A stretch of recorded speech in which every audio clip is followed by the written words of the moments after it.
Welcome to De-Stress Your Business, the podcast where we show you how to get incredible results in your business without constant stress. I'm Alexis Kingsbury, a serial entrepreneur and founder at AirManual, and I'm joined by my co-founder and co-host, Paddy Mann. Good morning, Paddy.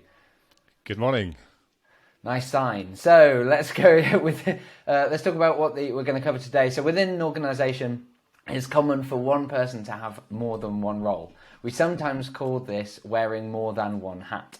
And in a really small business, it's not uncommon for one person to balance 3, 5, or even 10 or more hats precariously on their head.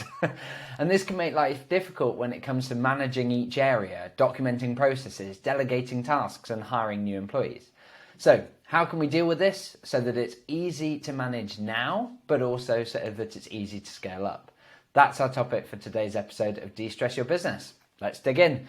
So, Paddy, let's bring this to life with some real examples. What hats are you wearing right now? Yeah, just before this episode, Alexis was complaining that I didn't have literal hats to put on my head, but I'm glad I don't think I have that many hats I could put on. I would look daft. But yeah, right now we're a small company, and that's working really well for us. But I am leading a number of areas. So I am CEO.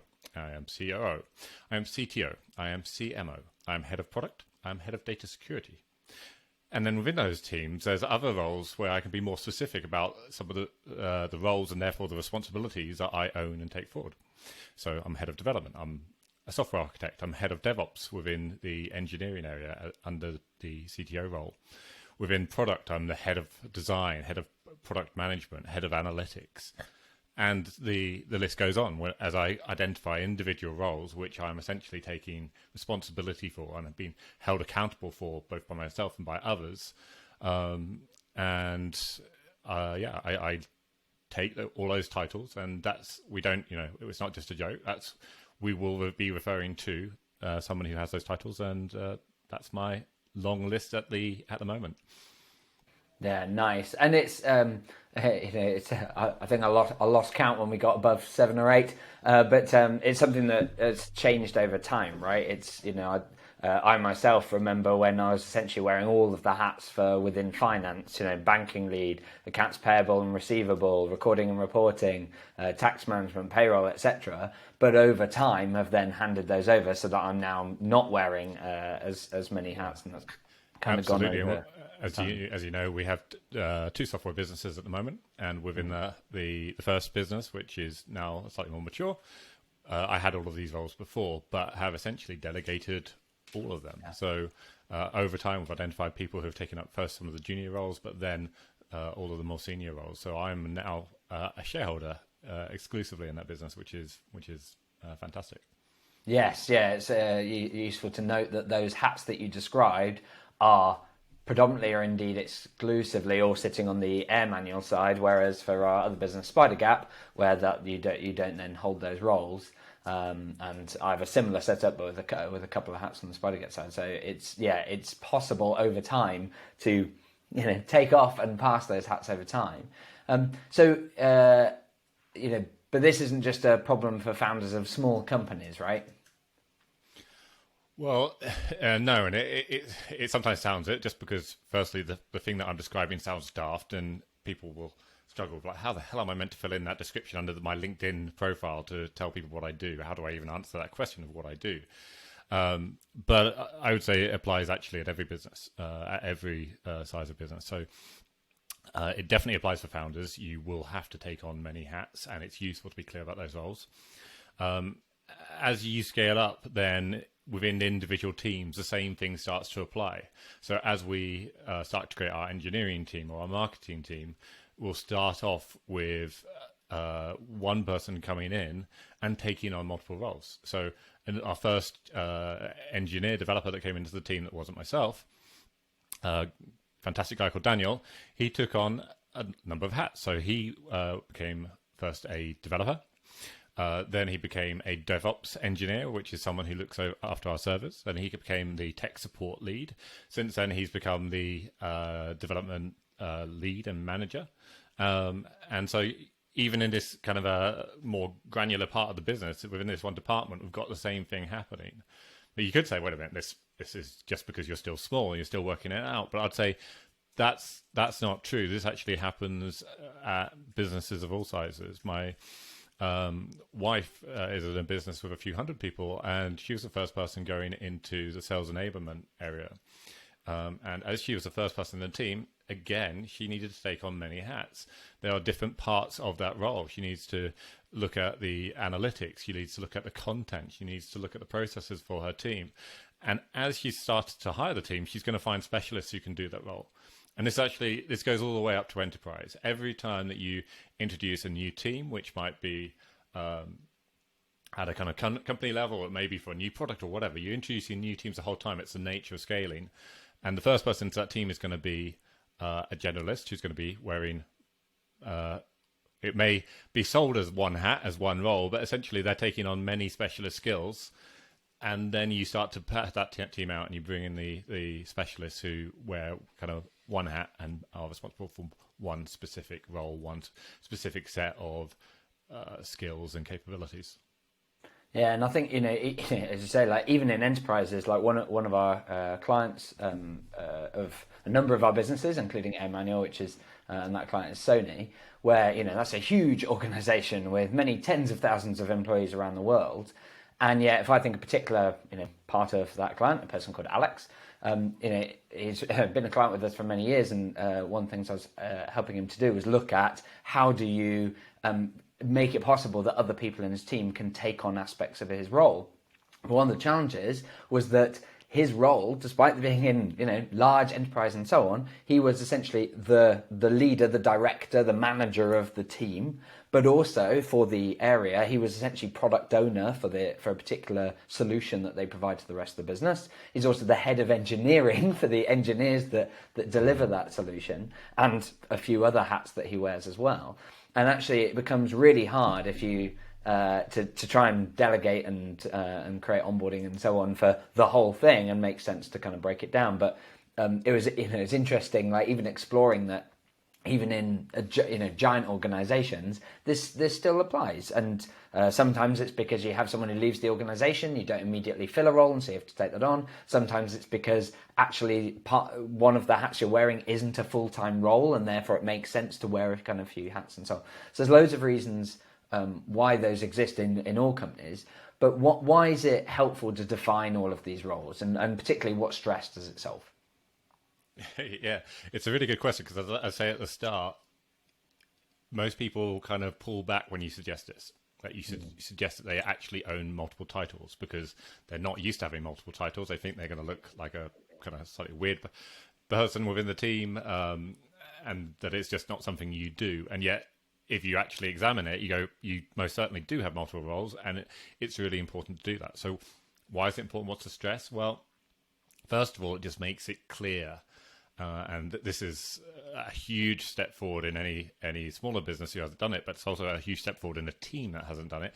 It makes it clear to everyone in that team who is accountable for what. And if there is any overlap where two people think that they are accountable, or any gaps where no one really thinks they're accountable, then you get that opportunity to raise that issue and get through it and go, okay, seriously, we can only have one person who's overall accountable.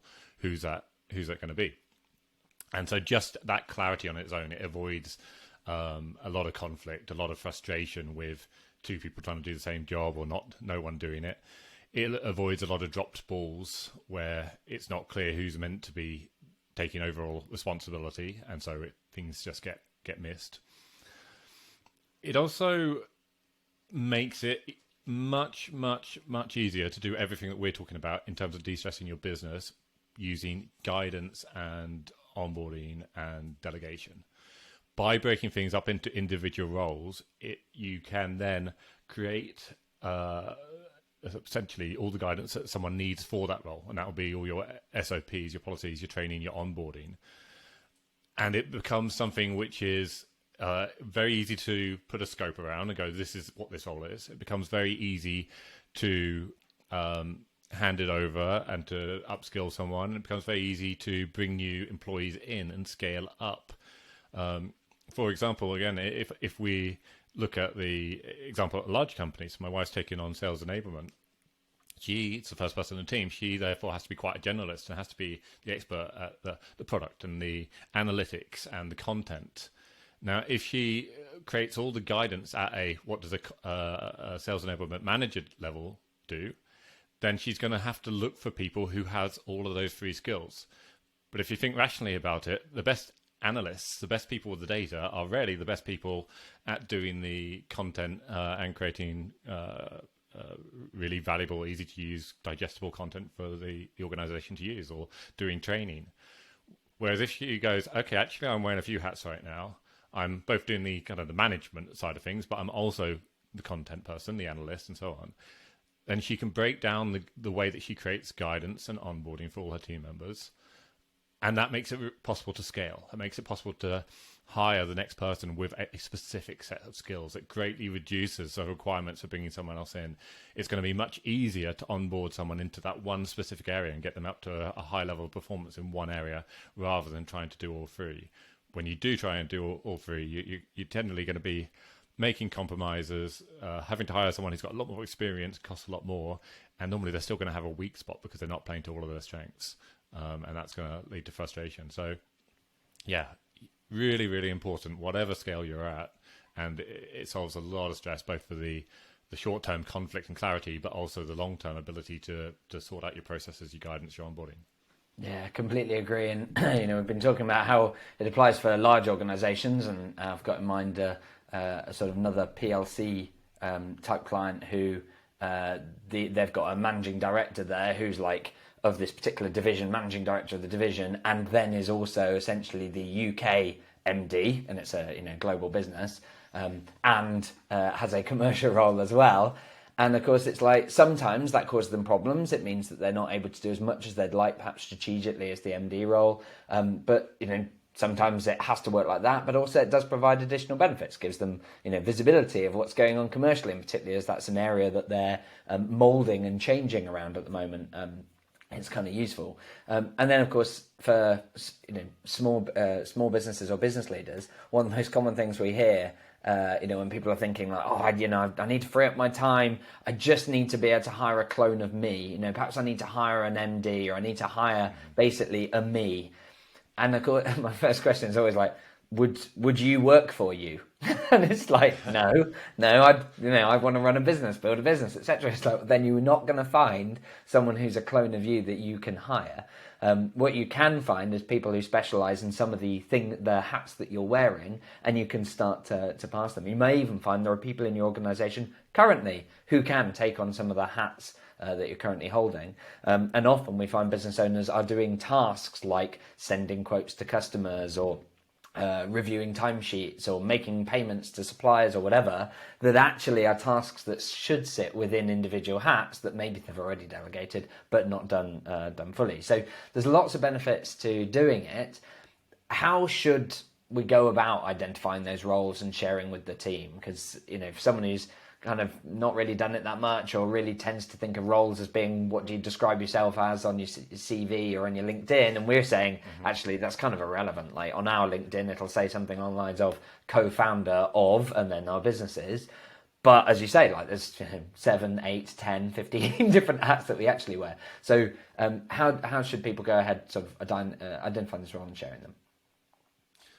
Cool. So a good question. Essentially, you need to be picturing your business as being slightly bigger than it is at the moment. You need to be thinking about if this was a larger business, what roles would there likely to be? And then if you don't want to go crazy. Obviously, we're not going to be going and thinking about a large enterprise. That would be taking it to an extreme. But if you think about, okay, what would be reasonable within the next 3 to 5 years of where my organization is going?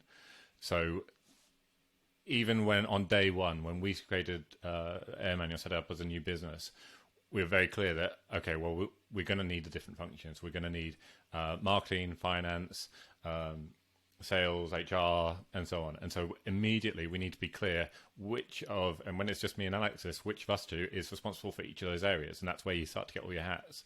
And you go, okay, well, what are the functions that I know that will exist within these teams? And sometimes you're not clear yet, and you're going to need to work that out over some time. In other ones, you will have clarity, particularly in the areas where you've got more experience. And so we could immediately go, well, engineering splits down into development, DevOps looking after the servers, tech support, sales breaks down into these areas, and so on. And so we want to identify what those roles are. We then want a way of communicating that, and the simplest way to do this is basically to create a roles and responsibilities chart. It's a chart where it looks basically the same as an organization chart. But in an organization chart, if you had two people, me and Alexis, then you would have one of us above the other, or potentially side by side, or all sorts of arguments about who goes above the other. But it'd be silly. It'd be two-person chart, and that's not actually very useful. What is useful is if we take each of those roles and turn that into a chart. So we have a CEO, COO. Under the COO, we have the CMO, so marketing, sales, basically each of the departments and the person who's leading that, and then identify the roles that sit under each of those. Those are the roles, and then under each role, we just list the high-level responsibilities, the high-level things that those people are being held accountable for. So in finance, it'll be things like will be responsible for doing accounts payable and accounts receivable, and paying salaries and all that sort. So we get clear, and as a person who's the head of finance, these are the things that I'm going to be holding you accountable for as a person above the CEO or COO. And even though that then means that you're going to have this chart with a lot of roles and initially the same faces on each of those roles, that's incredibly valuable. That's a really easy way of communicating it. Actually, as a concept, there's a fantastic book called Traction by Gino Wickman, and in that they call it the accountability chart. Same concept. They've trademarked the term, or are trying to trademark the term, so we'll call it the roles and responsibilities chart. But it's just a really simple way of communicating it across the team, and you can do that for your organization. You can also do it within the team. So within that sales enablement function, you could be creating that same chart just to make it clear these are the roles that either exist today or are going to exist in the future. And right now I'm the manager in this team, and I'm doing all of these roles, but I will be able to split those up and start delegating those in future. And once you've got that chart, that can also then be reflected in everything else you do, because it then gives you the structure to think about. Okay, I'm going to have a company manual with my onboarding, my SOPs, and you'll be replicating the structure, particularly with the teams that exist within that manual. That's awesome. And I love that. And it's so funny because it reminds me of the various stages in our businesses where we have created those charts. And I remember a particular example where I was at a mastermind meeting, meeting up with 7 other business owners, sharing, here's our plans and here's our thinking, and please now rip it to shreds and tell us what we're doing wrong. And I remember taking essentially the roles and responsibilities chart that we'd developed for Spider Gap, and it felt almost silly because you've kind of got whatever it was, like 25 boxes when you go right into the detail, and yet at the time maybe we only had like 5 members of staff or whatever. And I remember one particular member of the group, Lisa, basically saying, "Go build that." Like, it feels like you've essentially created your blueprint, like creating a building. That's your blueprint. Now go build that. And what was amazing, particularly back then, because I was, at the time, one of my biggest weaknesses was delegation. It was like the ability to pass stuff over. And it unlocked something, because suddenly I realized that she was right. And the way that I could do it was by not only hiring people into those roles, but taking some of those roles and handing them over, some of those hats, giving them to existing people in the business. And so we've had people, if I think of one particular hire who joined us with the hat of customer success representative, like doing demo calls and helping our customers get value out of the tool. Then they developed and became our inbound sales lead, so making sure that we're running the right number of demos, the conversion rates are good, supporting the teams, answering questions. Over time, they then became our head of sales and customer success and support. They took on the head of marketing area, taken on COO kind of roles. And equally, we've got other team members who have started in one area like sales and taken on roles from finance or HR, sort of taking those hats often off me for those areas. But of course, in engineering and data security and DevOps and so on, you've had the same going on there. And I think it's enabled us to do that to the point that we talked about earlier, where we're literally not wearing hats within that business. So it's been an amazing journey to do so. I love that, and I'm glad that you brought up that example, because I was thinking about it earlier. It's so powerful when you've broken it down to this kind of level of granular roles. Your ability to then pass over what was previously, I'm the head of customer of sales enablement or engineering. I can't ask someone else to do all of that, but suddenly you've got these little roles below, and you certainly can, and it could be. You're the manager in this one team, and you've got to deal with analytics and content and so on, and you hate doing analytics, but you discover, wait a minute, if I split that into a role, firstly, I've made that clear for future so I can hire into it, but in the short term, we have got better analysts in the company, and it could be someone from it could be someone from finance who comes in and helps with that part of the role. It gives you such power, and I do it all the time. I look at which areas I enjoy, I free up more time for those, and where I deliver the most benefit. I look at the areas that I can delegate. And actually, even though I'm leading teams, I'm often delegating the management, because I don't need to be doing that. I don't need to be preparing for the meetings. I don't need to be facilitating them. And once I've kind of broken it down to that level, I can hand over both the role and individual tasks. And it's hugely empowering. It's really good.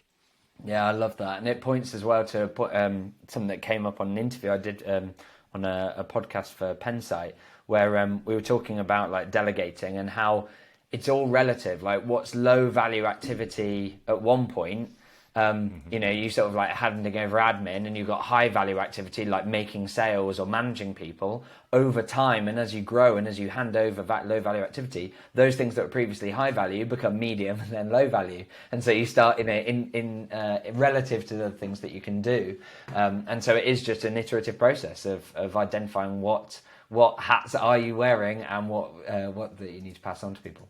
So in today's episode, we've been talking about the power of thinking about the different hats that different roles or different people in the organization wear, and how that applies whether you're a small business owner only with yourself or just a few team members, or whether you're a large enterprise. The power of getting clear on that is really, really great, both for reducing stress in the business, being able to delegate more effectively, and ultimately be able to unlock the growth in the organization. We've talked about how to do that, including using the roles and responsibilities charts and communicating that. But if you've got any questions on this topic, please do post either on social media or contact us. We'd love to hear from you. Now, as our regular listeners will know, we run a weekly webinar on how to free up 15 hours per week and remove the constant stress of running a business without slowing down growth. And you can bet that we take some of the concepts that we've been covering these and go into more depth and show you an approach that you can use to achieve those goals. It's every Wednesday at 1 p.m. UK time, and you can find out more and register at www.airmanual.co/webinar. A final note for our podcast listeners: as a new podcast, we do need your help. If you found the content today valuable, please take 1 minute just to leave an honest review, or if you're consuming this on social media, please do share it, repost it, like it, and comment. This all will help the podcast to get more visibility and ultimately let us help more people, and we would hugely appreciate it. Otherwise, until next time, have fun.